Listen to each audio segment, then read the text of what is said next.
A very warm welcome to the World of Lord Russell podcast talk show.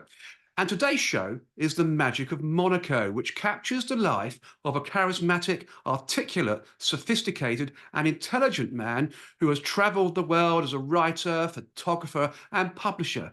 And in doing so, entertaining the heads of industry to documenting some of the most beautiful destinations in the world. He is best known for his stunning coffee table books, including China the Beautiful, The Magic of Monaco, the title of this show, of course, The Spirit of London for the 2012 Olympics, and the late Queen's Diamond Jubilee. His books, which have sold over 100,000 copies to date, document the history and aesthetic of locations around the world, featuring his writing and mainly his own photography. He has built enviable careers for himself, a blend between good fortune and old-fashioned hard work, which has seen him not only travel the world, but rub shoulders, I should say, with legends along the way. Now he is looking to turn his experiences towards something that will not only commemorate, but inspire real change. Also, an avid reader of his books is King Charles III. Yes, folks, it gives me an immense pleasure to welcome on the show Anthony Osmond-Evans. Welcome to the show, Anthony. Hello there. Hello. Hello indeed.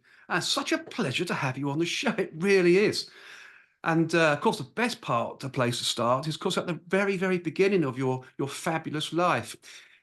You were fortunate to spend 5 years at Tonbridge, where the desire to succeed was instilled within you. Tell us more about these early days of your life, Anthony. Well, the school itself was founded nearly 500 years ago and known as a public school, although that in fact means private, one of those strange anomalies, and thrown in as a novi or a brand new boarder there. And I didn't really quite know what to expect, but soon settled down.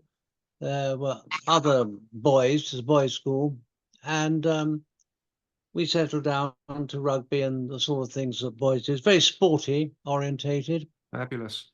And in fact, one of our old boys, a young old boy, Zach Crawley, got 60 runs in the Test match from India. Garage. And right, it's all happening. He's gone. And Is that hello? hello. Hello. Carry on, Anthony. A bit of a disruption there. And another one of our youngsters, young old boys, I think he's 23, 24. He got man of the match playing for England at rugby the other weekend. Wow. Wonderful. So a truly famous school. Not to escape, of course, academia. We were very strong on learning all types of things, from science to classical and so on. Tell him we've lost him. No, I've got him, Mummy. Yeah.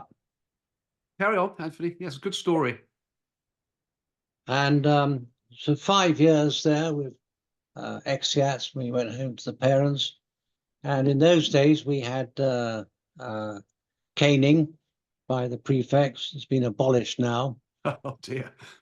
Kept us in line a bit. I don't think they were too sadistic, although I did go home one weekend and showed my mother my pajamas, which had got blood streaks on them because the old cane had whipped me a bit too much. But you learn to behave yourself. You certainly do indeed. You certainly do. Back in those days, that is for sure, Anthony. And of course, you were just 8 years old when your grandmother gave you a Kodak box brownie for your birthday, which you used to your advantage at Tonbridge, which had a darkroom. Your passion for photography had begun. Yes, absolutely. And I think learning really from the very bottom of things about dark rooms, light, the value of light all the time when taking photographs was instilled in me there, and I'm very grateful for it. It's fantastic. Your great hero at the time was Henry Cartier-Bresson, whose images were all about capturing the moment. And Henry did quote, if I'm right, "If it grabs me, I grab it." all of Yeah. which captivated you to enter the world of photography and book publishing. That's some inspiration, Anthony, isn't it? Yes, yes, and his words are extremely true.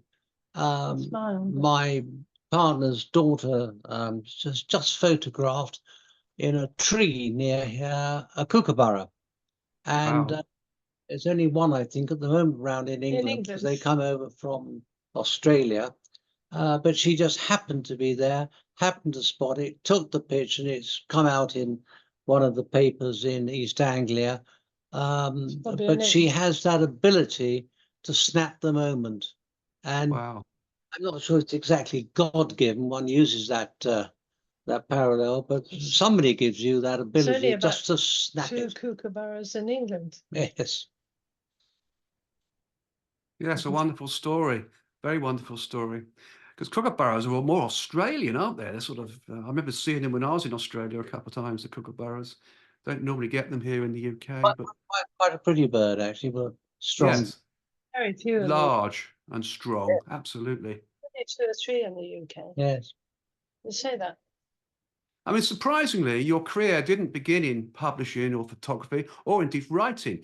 In your 20s, you cut your professional teeth by marketing whiskey for the Distillers Group in Hong Kong, a venture that saw you stationed for a time in Hong Kong. A very interesting start in professional life, Anthony. I mean, please tell us more. Well, I'd actually originally started out as an accountant with the then company called Pete Mitchell, now KPMG as it's grown. But we had 900 staff in the head of London, which was big. Now I think they've got several 100,000 around the world. And it was a good training. You learn tricks of the trade of accountancy, stood me in reasonable stead. But I'd then become a marketing man. I moved into a marketing company in office equipment, and I made a lot of money. I had a big sale to British Telecom, and in those days I had a check in 1964 for nearly £10,000. I mean, it's a lot of money today, but it's a hell of a lot then. Certainly was. And with the sort of spiritual adventure, if you like, I set sail to Hong Kong, which was a very far-flung outpost as far as I considered. And I said goodbye to my mother and father on the docks at Southampton. The first class trip out there. It was 42 days. Captain Reed was the captain. SS Cathay, 22,000 tons, and it stopped at great spots all the way out, totally unknown to me beforehand. Cape Town, Singapore, Kuala Lumpur, and then eventually into Hong Kong. And it was very exciting. There was crossing the Meridian line, lots of photography, some very attractive ladies on the way out. Of course. And then I arrived in Hong Kong, and the next day marched up to the governor's office in Government House, who was an old Tonbridgian, Sir David Trent, and said, "I'm a young old Tonbridgian, sir. My dear chap," he said, "we'll find you somewhere to stay," which they did. And they found me a job with the whiskey company, as you mentioned. And so life started there, marketing whiskey. We had Johnny Walker, which was a brand out there. And we sold it in Singapore, Malaysia, and Japan. And that was the start of life as I knew it out there. There was lots of fun and games. I'd left a very pretty girl in London when I left for Hong Kong, and everywhere I went on the way round, there was 12-page letter from her. No internet in those days. I asked her to marry me, and by telephone, and she said yes. So I went back to London, and she came out as a married a young bride, and we settled down as a a couple in Hong Kong for a few years. A wonderful experience. And dare I say, a lucky lady, or should I say a lucky man, Anthony, about having a pretty lady in your life. Well, there's been one or two, but none more current lady at the moment, Sylvia. Of course, of course, of course. How can we dare say any differently to that? And of course, after working for the Distillers Group, you set up your own marketing company called, I believe, Good Connections. And Yeah. Good Connections served as a networking third party, receiving advances from a pool of companies with which to wine and dine the heads of industry and promote these clients' services, plus advising bigwigs. I use that term, so I know you do too, Anthony, in industry. This all sounds extremely interesting, Anthony. Tell us more. Well, basically, they get up like anybody in the morning, go to the loo. If you sort of remember that, they're the same as many ways, except they are heads of the companies. And I didn't feel superior to them, of course not, but nor under them either. I was able to stand my own ground, talk sense. And in order to get my books made, they were very expensive. Berlusconi, the Italian premier, owned a company called Mondadori in Italy, which was in those days a very wonderful printing house and very expensive paper. And they cost a hell of a lot to produce. And I used to persuade companies, the head of them, to order 2 or 3 or 5,000, or one case 20,000 books, in order to use them as gifts to their big shareholders, to visiting farmers going to them, and so on. And they got books on India and China, depending where they had outposts, because most of them were based in London. Now, in order to meet these people, and remember, most of them are then about 20 years older than me, I used to stay in Delhi at a hotel which was owned by the Ratan Tata and the Tata Group, huge group. And there were two parts to it. There was the old pavilion-like style, if you like, just 4 floors with huge suites and bathtub and so on, and maids coming and going. And then built alongside it was a tower block with, I suppose, about 20 floors on it. All the top bigwigs stayed in the pavilion. It's much more expensive. And in the mornings, at 7 o'clock, I was in the lift going downstairs. And as were they. Life started at 7 o'clock, and bigwigs got up early in India before the heat built up. As I went down, I said to whoever, "Oh, when were you at Eton or Harrow, or oh, member of the MCC?" Or some tie on which I recognized, and was able to sort of break in on a conversation note. And they said, oh yes, yes, yes. And when they went back up, I was still in the lift. So I stayed there between 7 o'clock to 9 o'clock. And I made a point of sort of thrusting a card in them and said, "Must see you back in London." They said, "Well, yes, yes, why not?" Not really meaning or thinking I'd ever call them, of course. Well, I did.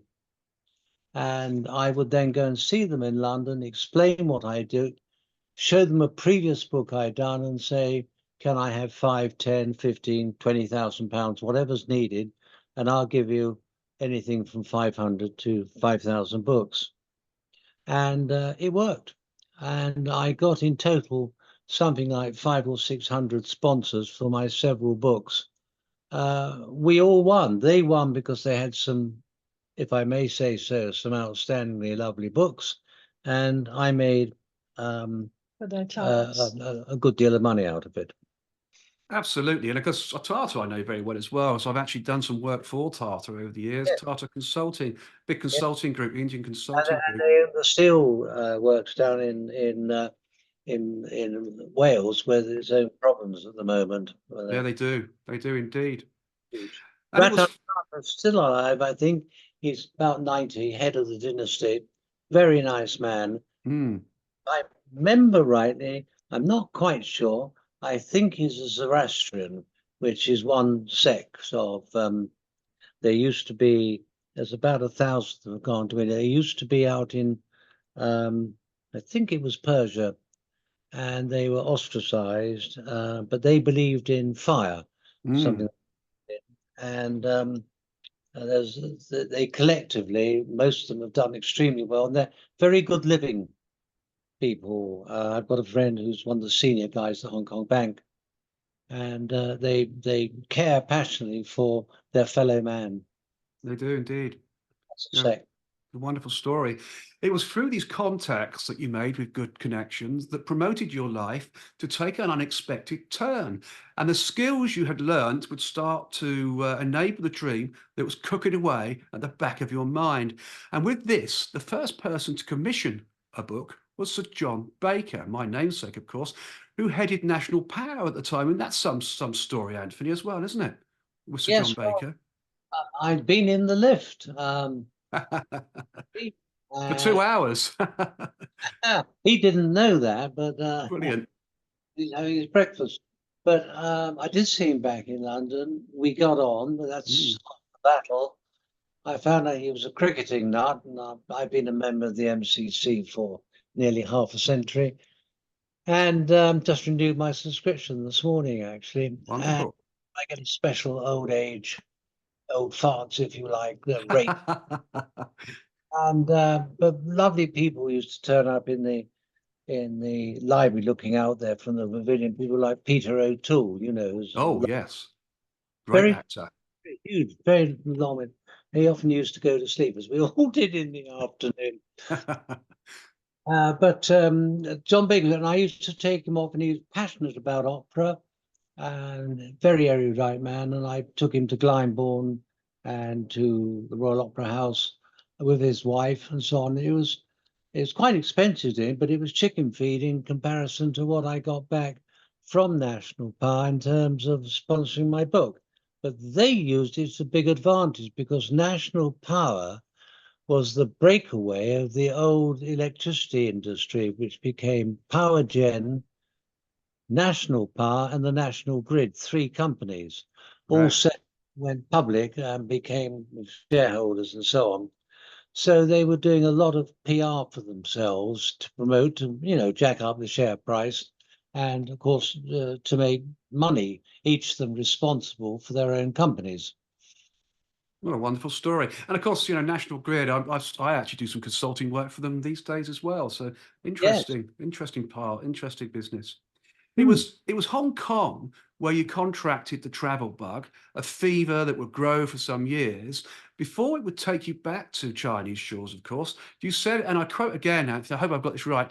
I got my first taste of China, and I knew that one day I'd have to go back there and photograph it. You also stated, I didn't know when or how or why, but it had been in my mind from those early days. I mean, can you please reveal more, Anthony, about your desire for China? You've been there and had some great fun there, haven't you? Yes. I'm a great admirer, certainly of the old Chinese, as Mm, what back to Confucian times, and that type of philosophy, Confucian philosophy. And I'm a huge admirer of their work with pottery and glazing and attention to detail with woodwork and snuff bottles and so on. And yes. they're very industrious, very hard working out in the fields and so on in those days. Of course, it's a very different China today under President Xi and the team around him. But then, just going back to 1983, 1984, I went across the Himalayas, finished up at the base camp. I went into Bhutan, more of that in a moment. Yes, of And course. when I got into China itself, I spent several months up and down to it's a huge place, of course, and photographing at will and at random. But I was woken up one morning by a noise outside my hotel in southern China. And I noticed that the village, small village, was turning up in the sports field near the hotel, which I could see from my window. And lining up was the army, and standing there with their placards around their necks saying they'd be bad guys were 10 prisoners, all about to be shot, as I found out. And in China in that year, they executed 10,000 people. Huge amount. Huge. They were just judged summarily as bad guys, many murderers, some of them just for GBH and so on. And I photographed them before they were off round the back and shot in the head. And that particular picture, called Death in the Morning, Messe du Matin, came out in Paris Match because I sent it to the editor all over the world that particular summer. And it's a double-page spread, and I got the picture. Now, one of my chums, who by then went on later to become head of Marks and Spencer's and also deputy head of Diageo, Distillers as it became, said the reason he didn't believe I'd taken it because he couldn't remember me getting up at 6:30 in the morning. Very good. Bulldog, but whose son right now is head of Currys, very bright lad. And but I took the picture. But I did find out later that the family of the guys who were shot was sent a bill for the cost of the bullet, which is kind of macabre. Very macabre, and I think that's about $1, wasn't it, for a bullet, I believe, in those days? Something like that. Yeah. Yeah, that's an incredible story. And just for the listeners as well, Paris Match, just to talk about what they are, Paris Match is a French language weekly news magazine which covers major national and international news, along with celebrity lifestyle features, yourself, Anthony. Paris Match has been considered one of the world's best outlets for photojournalism. So that's a huge, huge publication for your wonderful picture, Mort du Matin, to reside in and be seen by all these people around the world. It's fascinating, isn't it? And on the outside cover was Caroline of Monaco on the title cover page, who I was to meet later on. So life comes round in sort of circles, if you like. I mean, my good lady, who's a world expert in classical dressage, which is Portugal, with her then husband, who dies older than her. We find that her daughter now has picked up mother's ability to ride and is going to have published for the first time a book, a children's book with the most beautiful illustrations. Oh, wow. The publishing house has lapped it up like crazy. And I'm not going to mention who it is, but somebody extremely famous, is a national treasure almost, has written us absolutely wonderful, glowing appraisal. And I've known her not so well. My good lady knows her well through, and the connection bit, you just come round in circles and find out that you've met so-and-so, that's met so-and-so, and so on. And as my company, Good Connections, I guess still connecting really, can't help myself. Oh, absolutely. Knowing you as I do, I can quite believe that, Anthony. I really can. And of course, not getting back to connections, your friendship with Sir John Baker, along with the creation of the coffee table book National Lights, inspired you to create your first personal project and book, China the Beautiful, which came a reality in 1995. Yes. Stunning book. Yes. And that was interesting. I'll go back to Bhutan in a moment. There's an amusing tale there. But the China one was exciting because I'd by then had become really quite a good friend, without not being best buddy pals, with my local MP, because I was living in the Cotswolds then.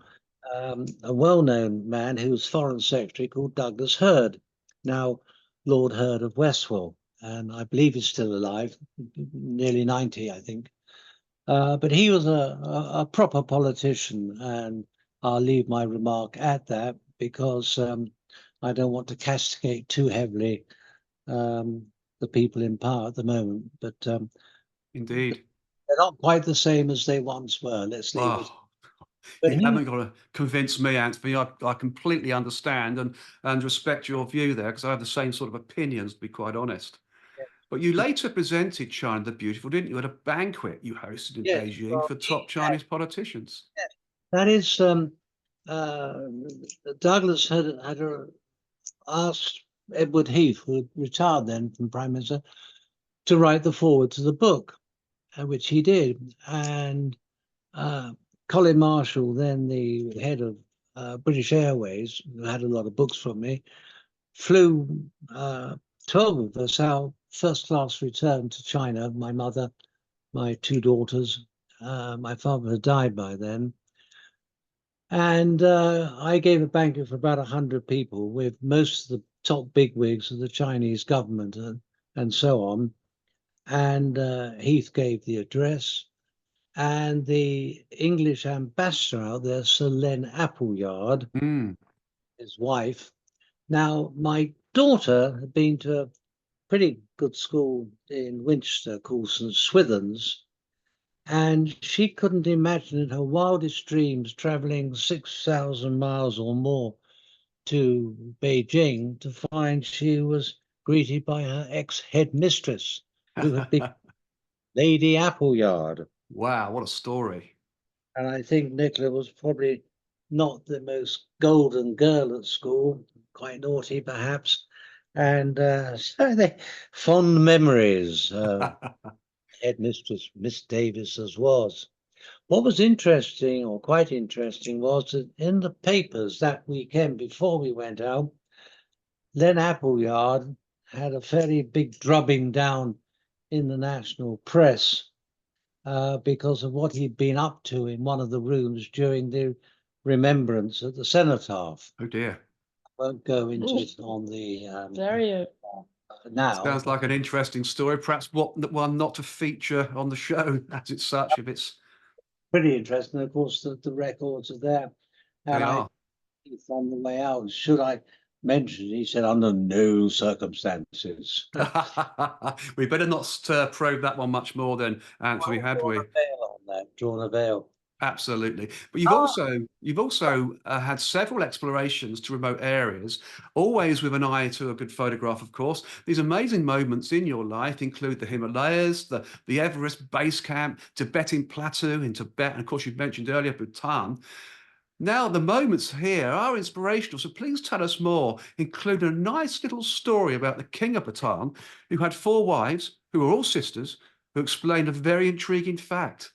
Wonderful well, story. well, Bhutan is still very remote and Mm, has chosen not to advance too heavily into the ways of technology and so on. And the people there live in a very pleasing way. It's an interesting climate. It gets quite nippy cold, snow in the winter, but the summer for a few months, lovely climate, fresh air. yes. And they have a thing about the phallus, and most of the houses, which are whitewashed, have very tall 6-foot painted phalli on the doorways and things, because they believe it's a pretty fertile type of picture to put up, which of course it is. It's not sort of vulgar or rude, it's just expressive somehow. Yes. But anyway, I'd gone to have lunch with the king, and he had his four wives with him. Now, they were all sisters, and there was a fifth sister who he hadn't married, and I guess she must have felt a little left out. But anyway, and during the lunch, they were all chatting away, and King said to me, he said, they gang up on me, the four sisters. I can't keep a bit fed up. And I said, well, sir, there is one bit of good news. And he said, oh, well, well, what's that? I said, well, you've only got one mother-in-law. So he thought that was really rather amusing, offered me another glass of wine, and Absolutely. that was that. But in respect of Douglas Hurd, at the time, 1993, we were now just 4 years away from ceding Hong Kong back to China. Mm, Now, island was never going to go back as such, but he was wholly dependent on fresh water because they didn't have big sanitation plants there. Not sanitation, big desalination plants. Mm.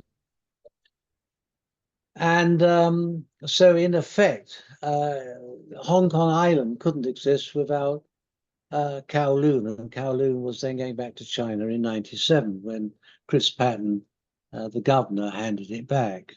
I think there'd been something like 180 or 200 years since we originally leased it. Correct. And I got quite friendly with the Chinese ambassadors, friendly as one can get as an outsider, if you like. Very nice man called Mr. Ma. And they don't have sirs and dukes and that sort of thing in China. You're Mr. But he was a very nice man and a wife that didn't speak a word of English. They'd been in America together. He was fluent.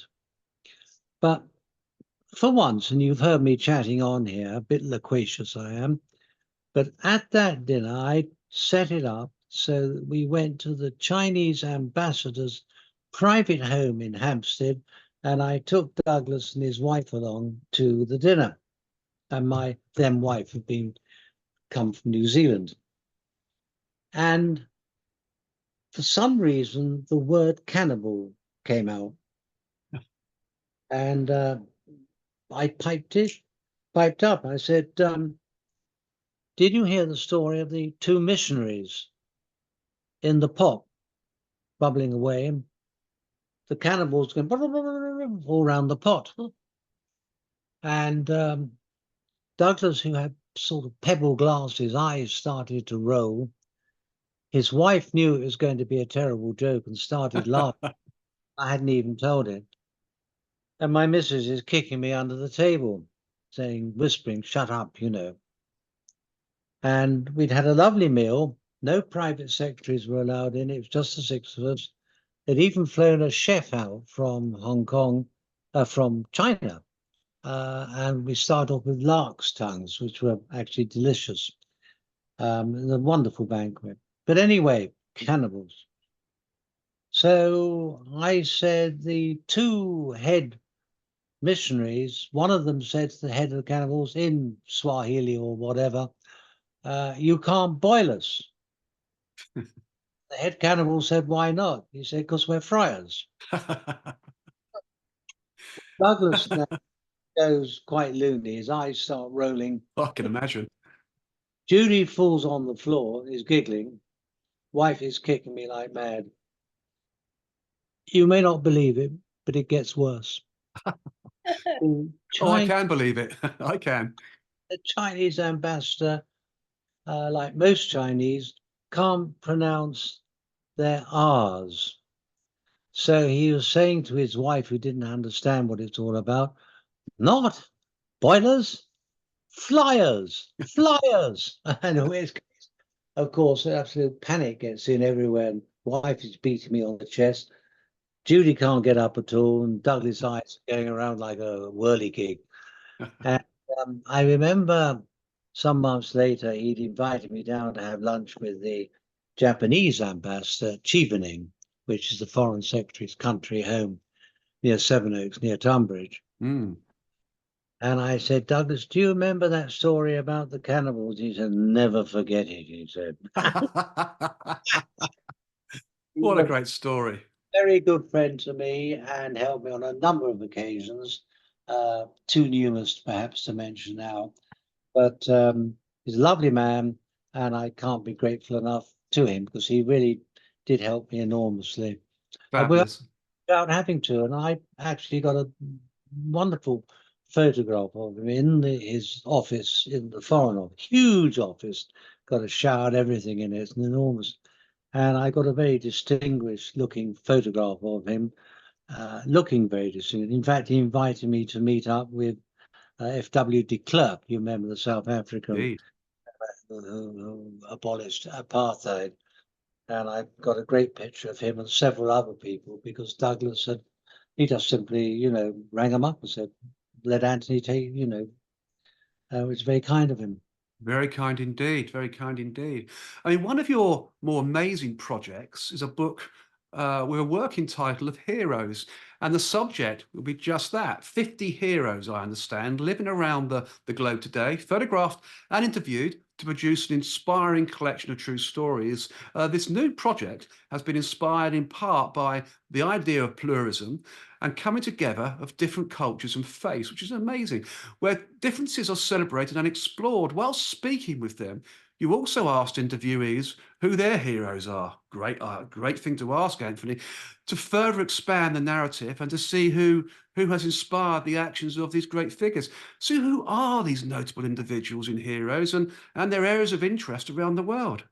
Well, some of them, alas, have now passed on. Sadly. I'm still around, but I had the good fortune to become a member, invited to become a member of the Explorers Club. Mm, Fact, I've just had notice of, it's in New York, of course, but it's opening up in Berkeley Square, more or less next door to Annabelle's, wow. the Berkeley Square next year. And it's going to have 2 restaurants, a library, a smoking room, and a previous manager of the Ritz Hotel in London is taking over the running of the club. It'll be very, let's use the word comfortable, shall we? Mm, But you know, I met people like Buzz Aldrin, who's still alive, who went to the moon, of course, with Neil Armstrong. indeed. We've got previous heroes that I haven't met, like Sir Edmund Hillary in Tenzing, first people to the top of Everest. James Cameron, the film director, he went to the bottom of the ocean, the Melanie Trench. And people of that real ilk, and they are, I mean, I've explored and done a few quite interesting things, but I'm not in the same league or caliber of these extraordinary brave men, you know, Captain Scotts of their time. Yeah, true explorers. These are very special guys. I'm not sure they're fearless. They must wet their pants sometimes, I'm sure they do. but they're incredibly brave, and they reach to extremities. I've had the good fortune to be a little bit involved with Bill Gates, and he is at the moment espousing causes about sustainability. That's first of all in health and mosquitoes, and looking for a better living world on medicines, but also sustainability of crops, certain foods, where we can get more per square inch than they used to because of better production. Very interested in the climate and climate change and so on. And we at the club, at the Explorers Club, are looking at the whole aspect under one umbrella called sustainability. And then that's on the one hand, and then you get the Gaza situation on the other, when they're all blowing each other up in an appalling way. So you've Yes. got right hand, you've got one man with his immense wealth trying to do good, genuinely, and he set up a trust called the Melinda and Bill Gates Trust, although they themselves are separated. And he's going about doing very, very good things at the moment. But we are moving, are we not, into extraordinarily difficult times. We are, sadly. But that's where the So true. Explorers Club comes in, because it is discovering and uncovering great truths and truisms and things we have masses to learn. Indeed. And it's people like that. Now, they themselves are well funded. A lot of the members are pretty well heeled, but there's always a need for more money as the cost of expeditions and so on. And there's a massive drive by the club at the moment to whip up more explorers that can become members and join and create a wealth fund, so the club will be wealthier than it's ever been in its life beforehand. Sounds interesting because, like you, I see myself as a bit of an explorer. I do like exploration, but certainly, like yourself, not in the league of these guys.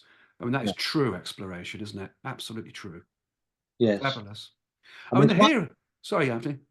have lunch and crack a joke with the King of Bhutan, but other people have been to Bhutan, other people have been to China. But although I was fortunate to witness the execution, not a pleasant experience. No. But it's time to be the right place at the right time, so to speak. It usually is, to be fair. It usually is. It's a very, very good quote to make. Often happens like that. Or, of course, to be in the wrong place at the wrong time. That can happen too. That's not a good thing, really. But the hero's book forward will even feature the late Mother Teresa, who you had the opportunity to photograph 2 years before she sadly passed away. Whilst Yes. Mother Teresa is not one of the 50 living heroes to be included in Heroes, you feature her portrait and write about the very special experience you had listening to her. So please share this very special moment, as I know it was one of the most significant moments in your life. Yes, that's true. She was a remarkable woman and very tiny, hardly came up to my hip. She was minute. Yes. When I went to see her at her home in Calcutta, as it was then called, I went upstairs to her room on her balcony. We sat there in the sun, and she said, "My dear, I don't think I really want a photograph today." Well, I was somewhat disappointed, but if somebody doesn't want a picture taken, take it. And she held my hand between hers for some 40 minutes as she talked.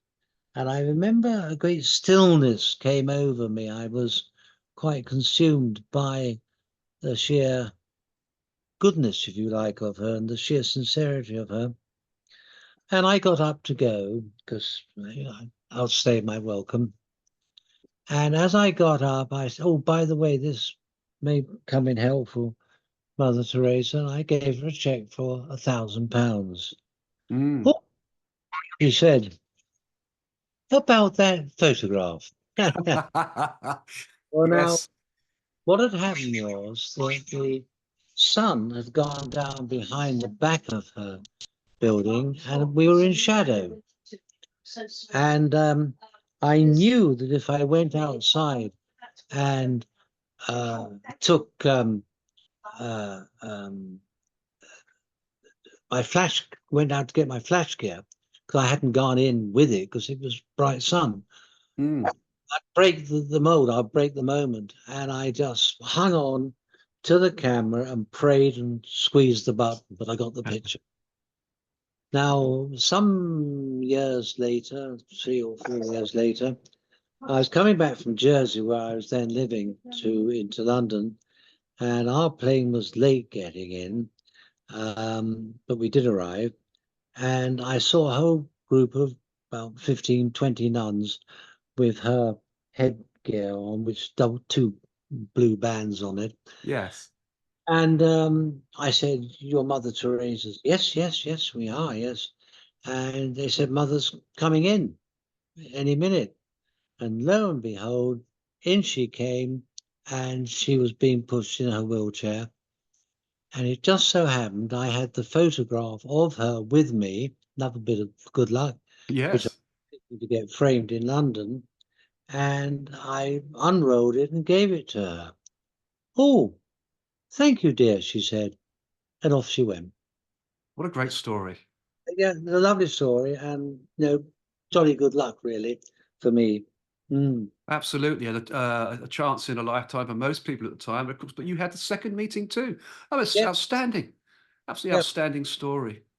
I mean, it's just incredible, isn't it? I mean, your association with the former Prime Minister, Sir Edward Heath, of course, was formed through a mutual contact. This was typical of the way in which your history and networking would open doors, Anthony. And once again, once it began, it was a spiraling process. You travelled a lot, you met people, you continue to meet people, and it has had very much a snowball effect. As you know, your networking prowess was also a process aided by membership of key clubs, including, as you've mentioned already, the Marylebone Cricket Club, as we all would understand as the MCC, the famed Explorers Club in New York, which you've mentioned, and Glyndesbourne, of course. Networking is key, isn't it, Anthony, in life? Very key.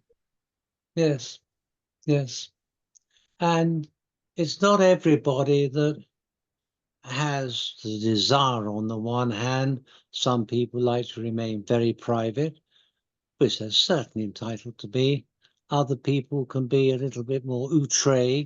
Mm. You have to be careful not to become vulgar with it, or I couldn't help but drop some names this afternoon because you were leading me up that path. And Absolutely. I'm good at that. I couldn't say I knew Mr. Smith or Mr. Jones or whatever. It means something if the person's got a name of Distinction. Yeah, absolutely.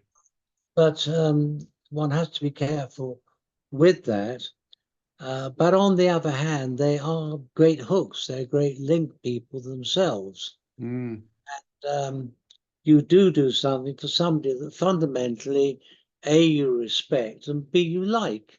And I think you can't go around giving every person, woman you meet, a bunch of flowers or anything like that, because that's ridiculous.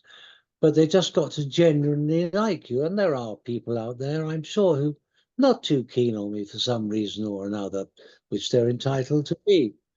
But fortunately, there's enough people out there who think well enough of me to have helped me with the books. And I've got another book lined up at the moment to celebrate the Queen's passing, because she had a wonderful lifetime. And I've got a number of pictures, few that I've taken and some I've collected from other people, which I hope to do. But I'm not getting any younger, and it's getting harder to get funds from people, and it's getting harder to get to meet the heads of industry now, because they tend to be in their 40s, and I don't quite know what to say to youngsters of 40. Mm. They don't quite know what to say to me. So what used to be good meeting points, connection points, are no longer quite the same as they were. So that might be a book that I don't exactly get round to finish, but I hope so. Well, I hope you do too, because I believe it's called 70 Glorious Years. Its production, I understand, was delayed by the pandemic too, but it will be published in September 2024, this year. I mean, this book celebrates the late Queen's Platinum Jubilee in 2022, doesn't it? Extraordinary book. Yes. And Congratulations. stood on. I took a unique picture, again with the help of Douglas. I keep returning to him. I stood on top of my lawyers on the South Bank when the regatta, the Jubilee regatta, went down the Thames, 1,000 boats. Yes.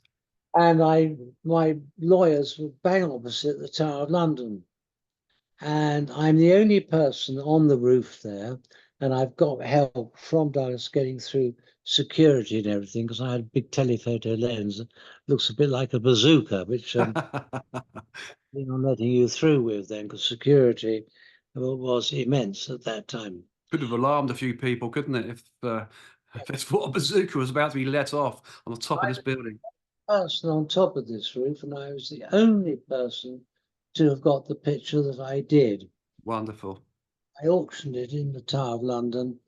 It's a White Tower, wasn't it? I think you did it in the White Tower in the Tower of London. Special auction. General Dannett was there, and I gave the proceeds, not quite as much I'd like to have done, because the cost of putting the banquet on became very expensive. Yes. But a number of people around who were pretty well heeled. One of them, his father had left her the Rockefeller Center as somewhere to look Mm. after pension, you know, the whole of the Rockefeller Center. Wow. And I believe you raised around £14,000 for that one photograph for Yes, Help the Heroes charity. That's incredible, isn't it? yes. And looking back, perhaps I might have wanted to go. And I'm having another print made. That was only one. Mm. Another one made slightly bigger size, but I'm keeping just a limited edition of one of one size and one of another. So Yes. I'm pretty rare and special and unique. And I'm going to try and have a bigger auction of it. In fact, I Oh, was with the framers this morning discussing exactly how it should look. And it does look wonderful with the Tower of London as the backdrop and the flotilla going down. And at the head of it is Sir Geoffrey Sterling, Lord Sterling, as well, used to mm. be head of PM. And it makes a very colourful, wonderful setting. And I think in my picture, maybe 20 or 30 boats or so on, out of 1,000, but they're all coming down the Thames behind them, made a wonderful procession. Not the best of days. It was raining a bit. But I mean, it wasn't absolutely bucketing with rain. But the picture looks, it's unique Yes. anyway. That's fantastic. In fact, even the rain might have just given that picture just a little bit of something special too. And as a great photographer you are, I'm sure you made the best moment. I'm sure you did. Yeah. I mean, we first met Anthony in March 2022 at the Walks, the home of Kings Lynn Town Football Club. There's always a bit of sport in my programmes. And Yeah. both Sylvia, your good self, and yours truly, being mutual friends of Stephen Cleeve, the chairman. You Yeah. did purchase my autobiography and you promised to get back to me on the Tuesday with your review. And a glorious review it was too, so thank you very much for that. But one thing that stands out in my mind whilst you were living in Monaco, south of France, is a fabulous story with your good friend, Dame Shirley Bassey, all to do with the title of my autobiography, My Way. You knew this was coming, I'm sure you did. So please enlighten us all. Great Well, story.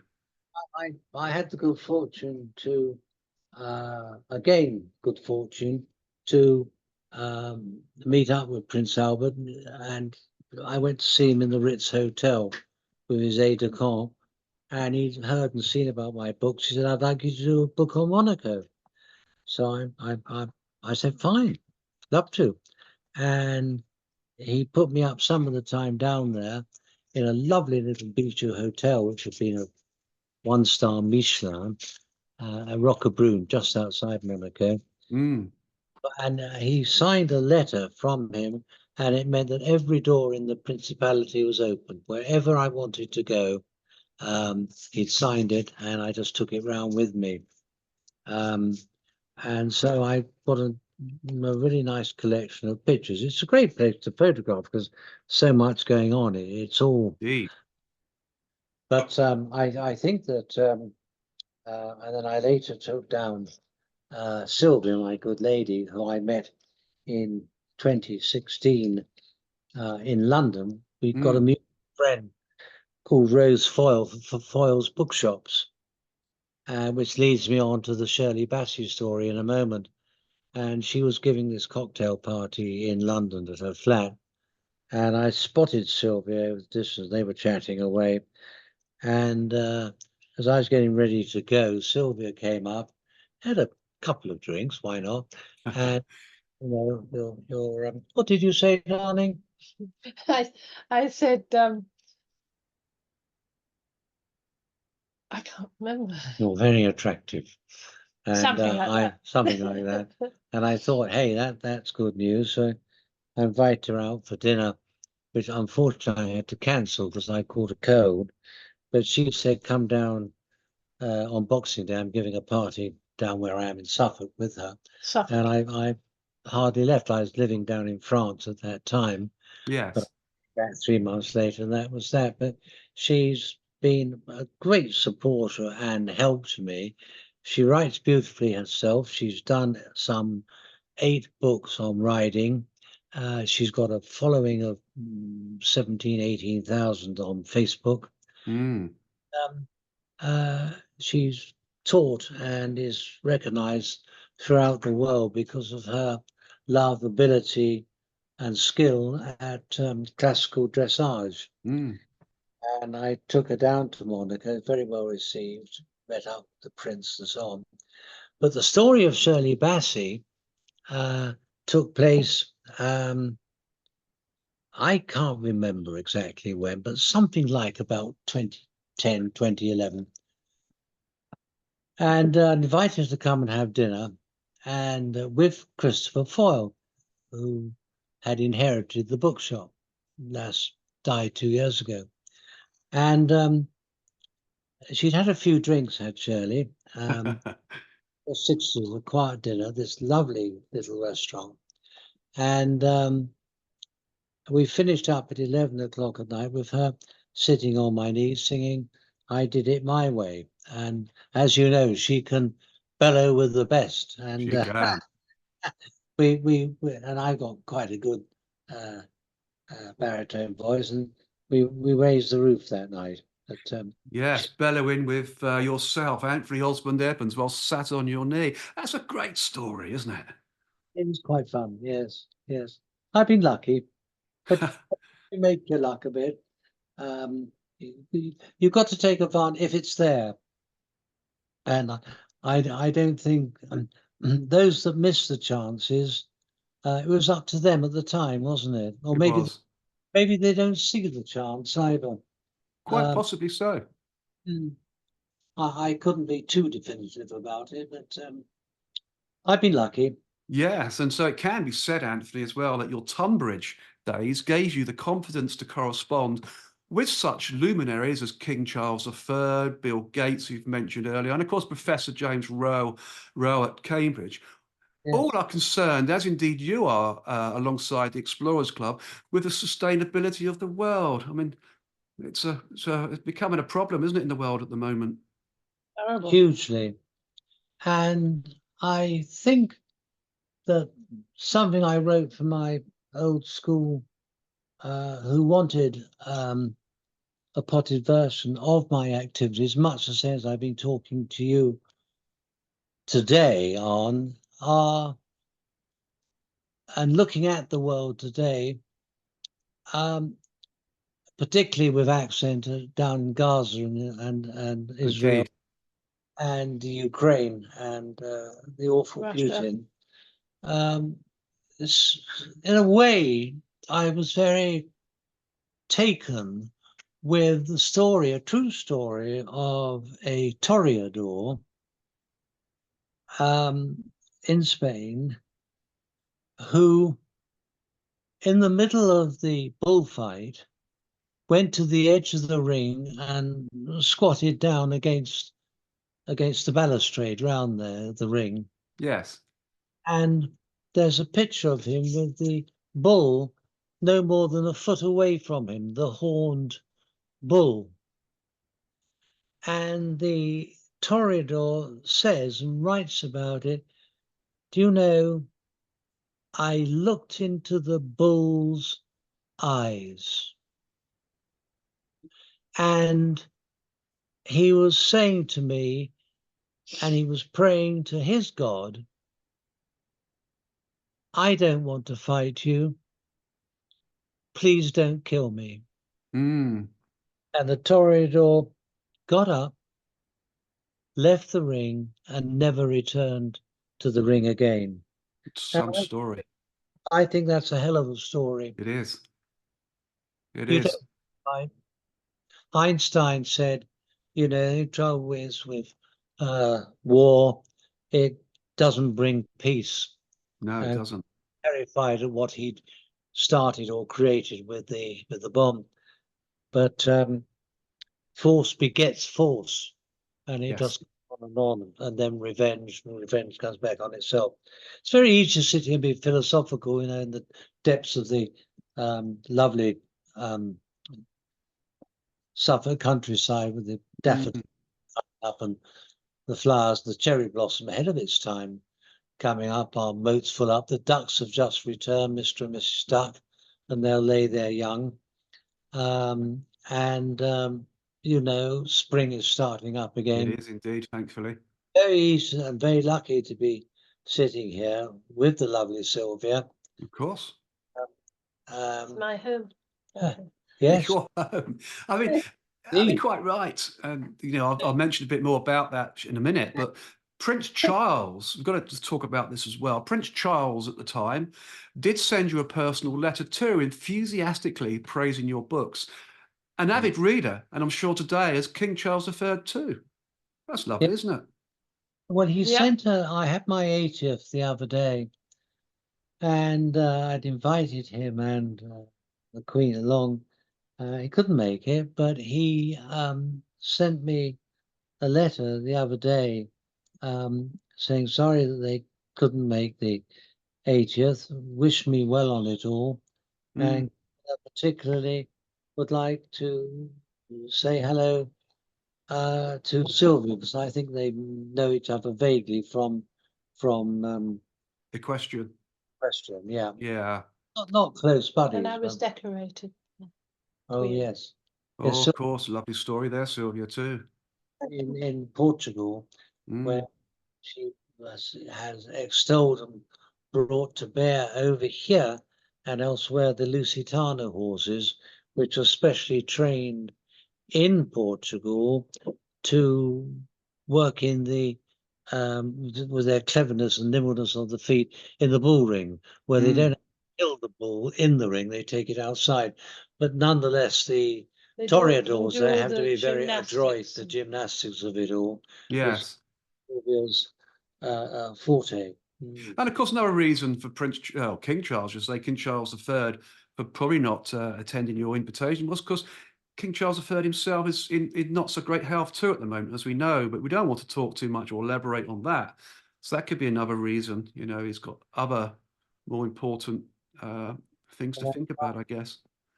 And I wouldn't presume upon him either. No, indeed. Absolutely not. I mean, you do have a very rich list of bigwigs. I've used that term again because I know you famously use it quite a bit.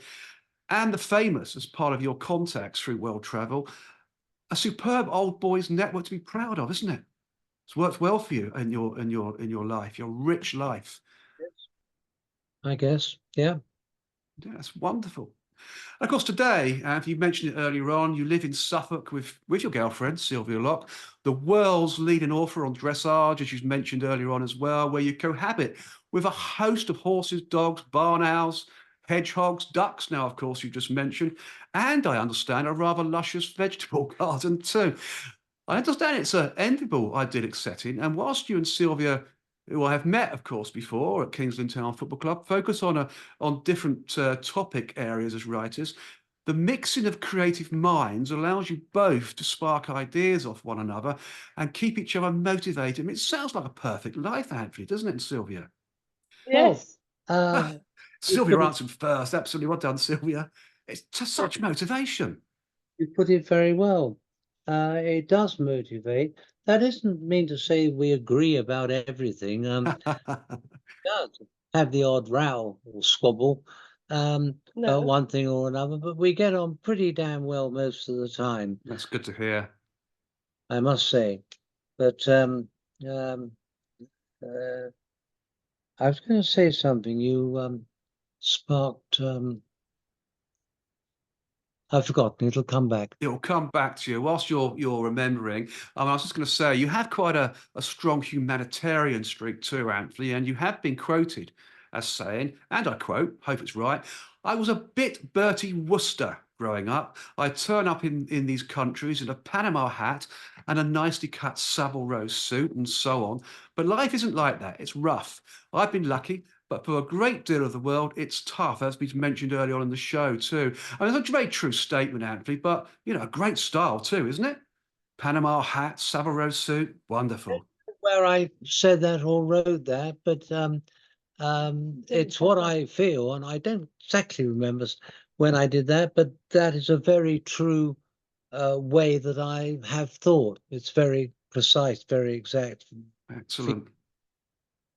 So what's next in the world of Anthony Osmond-Evans? What's next? What's happening tomorrow, apart from your new book, of course, which is hopefully going to be released in September 2024 this year?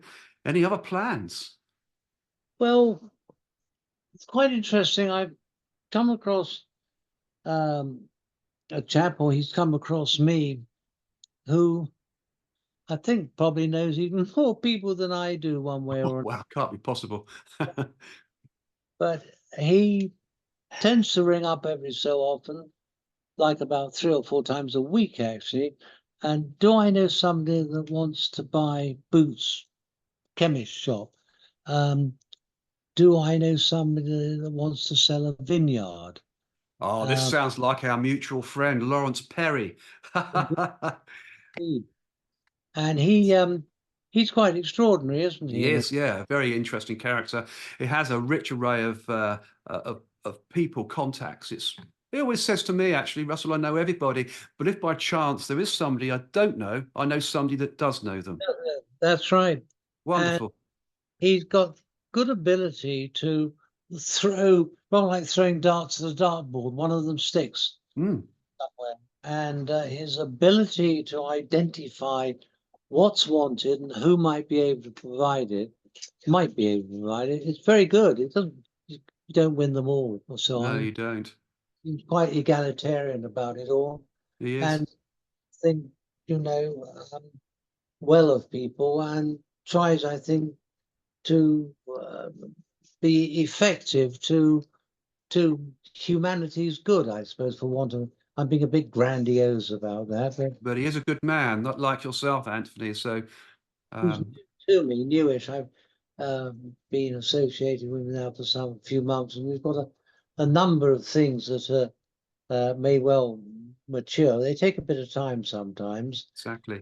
What's the people we link up? We try to get them to actually meet each other rather than just be sitting at the end of the phone, because actually meeting people makes a hell of a difference. It does indeed. The whites of the eyes. You I can know he smell. lives out of the country now, Lawrence. He's not in the UK, but and it's my fault, by the way. You're getting 3 or 4 calls a week from Anthony, from Lawrence, because I did introduce him to you. Yeah, So you can blame me for that one. So, no, there I'm we are. pleased you did. Yes, I think well of him. yeah, he's a good man, Yes, outstanding gentleman. Actually, to be fair, really good gentleman. yes. So that's great. So we've been chatting now for an hour. It's been a great chat, hasn't it? It really has. And had some wonderful conversations and wonderful stories. But I'm always conscious of time. I'm conscious that not to try and step over the hour mark as much as I sometimes do, because listening time is important to people, as you know. Um, but as I always say on the show, as always on the World of Lord Russell podcast talk show, we could talk forever, Anthony, about your life, amazing life in publishing, in fact, and photography. And as a distinguished and revered writer too, your world discovery and friends from the world of film, politics, sport, and beyond is second to none. It's been a huge pleasure as always, and as always, the pleasure is all mine, and of course the show's audience when this podcast is released on the World of Lord Russell podcast talk show and the YouTube channel, the TV YouTube channel, of course. So thank you, Anthony. Ladies and gentlemen, I always give a bit of an applause here. I'll give you Anthony Osmond-Evans. What an absolute gentleman you are. And of course, your delightful lady, Sylvia, as well, who's participated in part on the show. And lovely to see you, Sylvia, as well. Fantastic. I wish you both all the best for the future. And I'm sure we'll meet up again at some point as well, at some sporting event or the Explorers Club or wherever our paths will cross, but we'll keep in touch. Opening of the club anyway, but is there anything you wanted to have a quick word with, or indeed a long word with, but with Sylvia herself, because she's been a great supporter to me. Absolutely. There might have been a question that's popped up while we were talking. Yes, indeed. I mean, Sylvia, you have been a great supporter of Anthony. All good, as I always say, it's a very old saying here. Of course, behind every great man, there's even a better or greater woman. How have you? What is your thoughts behind this? Supporting Anthony as you've done, and so it just shows a wonderful relationship between you two, doesn't it? Really, fabulous. What's the secret? Um, I think because we're both writers, I started writing quite seriously, believe it or not, at about the age of 10. Yes. Three children's books. They never got published in those days because I didn't know how to go about that. But I think I've still got them somewhere. Oh, And wonderful. then I became a serious writer, and I've written 8 books which sell all over the world. They've been translated into German and French, as well as English. Incredible. They're very popular, I think, in Australia and America, the USA. Yes. And they've given me great pleasure. I adore writing. I mean, that is my thing. At school, the thing I was good at was composition and art. I wasn't Mm. interested in anything else. We all have our favourites, don't we? We do Yeah. our topics. But the Absolutely. the writing thing is separate, although it is combined with the writing. The writing thing happened because my father had helped a man who was absolutely broke and had no money at all. And he had 3 horses and he didn't know what to do with them because he couldn't afford to feed them. So my father, being my father, very generous, he was an artist, Mm. said, look, bring them over and put them in our field and we'll look after them. And that happened, and that turned into a riding school. And I Wow. ended up at the age of 21 with 10 horses, summer camps, children's away days, and got very involved with the whole thing. But it was only because of those 3 ponies, Wow. and they weren't particularly good ponies. They were just 3 ponies that needed a home. But it Absolutely. That's a lovely story, isn't it? That's a beautiful story. And from those 3 ponies, you were born, really, weren't you, in your professional life? Wonderful. It takes New things. book coming out on the pipeline, because once one's done a book, one tends to want another one. What about yourself, Russell? Yeah. Well, there is talk about doing another book, and I would like to write another one, of course, because I did enjoy my way, and of course, my life is still continuing with lots of experiences, new stories being developed all the time, meeting lots of interesting characters, events, situations in life just can constantly happen in my world. They really do. So yes, I would like to write another book, and I think actually, I might start to do one in a year, maybe 2 years' time. But at the moment, I'm concentrating on the podcast talk show. I'm concentrating on doing films. I've got some potential films that are looking to be produced at the moment as well. And then, yes, get back to doing another book. Why not? I think writing a book's an extremely wonderful thing to do. And it's there forever, isn't it? Memories and moments you don't forget. And you can't get taxed on them. Even better. Sylvia herself is starting on a novel now. Well, not so much a novel, it's more autobiographical, Nice. leaving out certain chapters. Oh dear. Portuguese Revolution, Oh, yes, that's right, darling. Yes, she was there at the time, which not many people know about the Portuguese Revolution, because it was Mm, fairly sotto voce, but it nearly took off in a much worse way than it did yes. in 1976. 1974. 74. Mm. But there, but for the grace of God. And nobody's heard of it. I mean, it's quite extraordinary. Hardly anybody knows that there was a very serious, luckily bloodless revolution in Portugal in 1974. And it was very hard for all of us who were living out there because you couldn't buy food, you couldn't buy, it was really quite tricky. Yes. But came through it, thank God. The communists who had started it all were eventually thrown out, and sort of a normal people got back into power again. Thankfully, because Portugal is a very beautiful country, one of my favourites in Europe. Quite a tricky time. Yes, Russell, indeed. Steve Cleve in recent weeks. I got a message off Stephen Cleve actually the other day. I said, "Oh, look, I'm looking forward to a podcast I've got coming up with Alan Hudson and Anthony Hudson." He said, "Oh, looking forward to that, Russell, because he's a Chelsea fan, as you know, and I did mention about going to a match before the end of the season, so I may meet up before the end of the season at the Walks, or even an away game. Travel with Stephen in his car. He can drive." If I leave you, because Yes.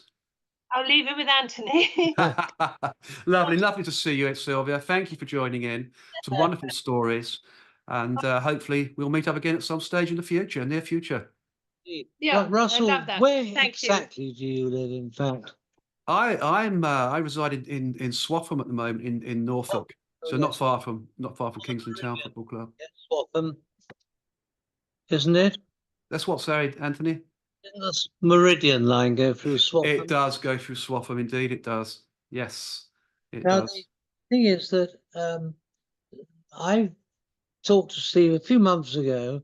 I don't know how it's taken off, but it seems to me that the best thing he can do is to buy out the leasehold or whatever financial uh, structure is needed and sell that land to be developed.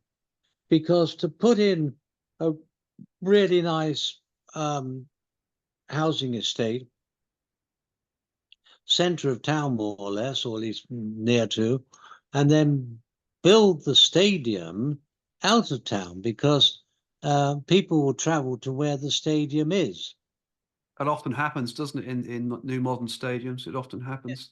Because people being there, they're close to the shops and the hospitals and that sort of thing. Whereas those that want to will follow the club out to wherever it is, say a couple of hours, Yeah. whatever.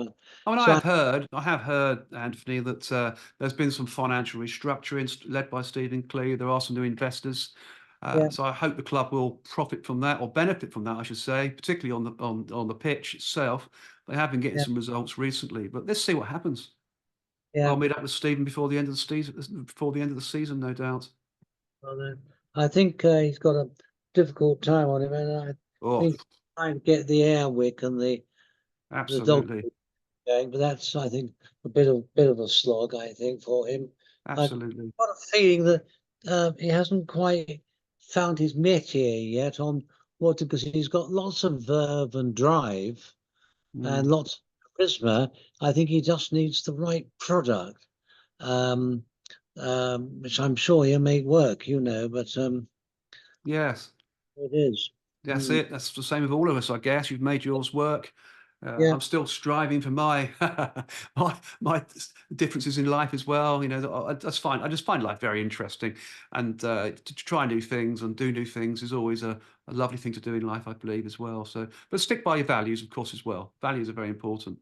yeah, Um, but yeah. yeah, I'll certainly meet up with Stephen absolutely before the end of the season. Let's see what Great. happens. You see Well, him, or I do, give him our best. I Um, will indeed. I will see indeed. one of these days anyway. So, uh, Absolutely. But do stay on for a little while, Anthony, if you don't mind. I'm just going to close down the show and introduce the yeah, next show, because it's a very interesting character. So that'll be great. So the next episode on the World of Lord Russell podcast talk show is Sportsmen, Royalty and Politicians, where my special guest will be Paul Trevilion, the much acclaimed artist who produced artwork for publications like Eagle, while still at school, by the way, from the 1960s to the 1980s. Paul designed and illustrated pieces for Daily Mirror, Daily Express, The Sun, the Daily Telegraph, The Times, and TV Century 21. And in 2006, revived the cult football cartoon, You Are the Ref, made famous, of course, by a football magazine Shoot in the 1970s. A book collecting 50 years of You Are the Ref was published in October 2006. And from August 2008, You Are the Ref appeared online at guardian.co.uk. Paul also spent much of the 1960s in the US working with Mark McCormack at IMG for some of the world's biggest brands. Is the author and illustrator of over 20 books which have sold worldwide. He also illustrated the famous Gary Player golf class, which appeared in over 300 newspapers worldwide. Paul has met and drawn some of the sport's biggest names, including Pele, Bobby Moore, George Best, Franz Beckenbauer, Jack Nicklaus, Tiger Woods, Michael Jordan, Sugar Ray Robinson, and Oscar de la Hoya. As a young man, Paul also met and drew British Prime Minister Winston Churchill. What a story. So yeah. another exciting show to look forward to on the World of Lord Russell podcast talk show, available, of course, on all podcast media platforms and the Lord Russell YouTube TV channel. And of course, I'm looking forward to seeing you all on the inside. So until then, it's au revoir from him and au revoir from me.